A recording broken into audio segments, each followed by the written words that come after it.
Ni kenshi cyane twumva abantu bavuga bati account yanjye ya Instagram yabuze. Ahangaha account yawe ishobora kuba iba yabaye banned, ishobora kuba iba yabaye disabled, ishobora kuba iba yabaye suspended cyangwa se yabaye hacked. Sasa reka duhere ku bingibi bitatu bikurikira: kuba account yawe yabaye banned cyangwa se yabaye disabled cyangwa se yabaye suspended.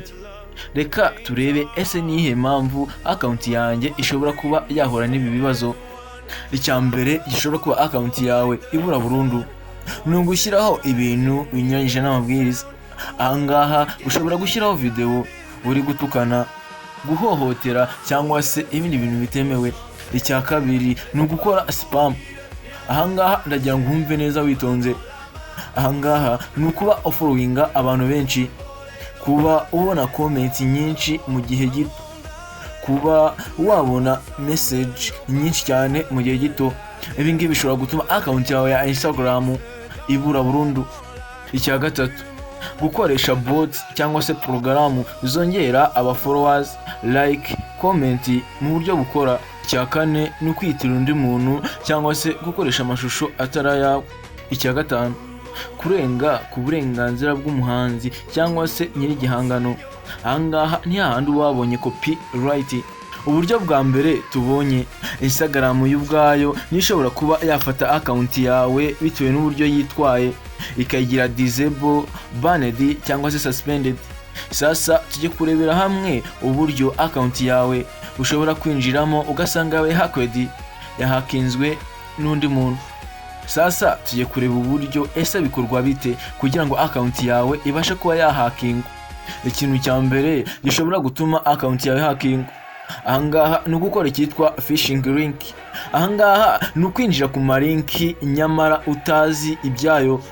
Icya kabiri ni ugutanga password yawe ya account yawe ya Instagram uyiha abantu utizeye cyangwa se utazi. Icya gatatu ni ukudakoresha two factor authentication.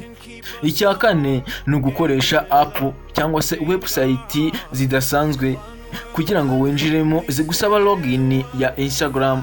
Nyuma yo kureba uburyo account yawe ya Instagram ishobora kuba yabura, tujye kurebera hamwe ese ni gute account yanjye ya Instagram igihe yabuze nshobora kuba nayigarura. Uburyo tujye kubanza kureba ni bwa buryo Instagram y'ubwayo ifata account yawe bitewe n'uburyo wayikoresheje mu buryo butemewe, ikabasha kuba yo yayihagarika y'ubwayo.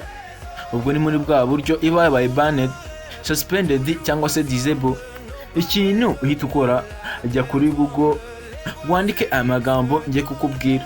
Andika help instagram.com, nurangiza wohereze. Ahangaha niho utangira ikibazo cya Instagram yawe yahuye nacyo.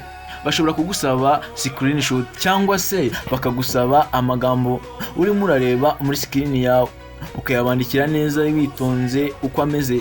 Sasa tujye kurebera hamwe igisubizo cya kabiri cya kibazo cyo gusanga account yawe yabaye hacked cyangwa se yahakinzwe n'abandi bantu. Icya mbere, fungura two factor authentication.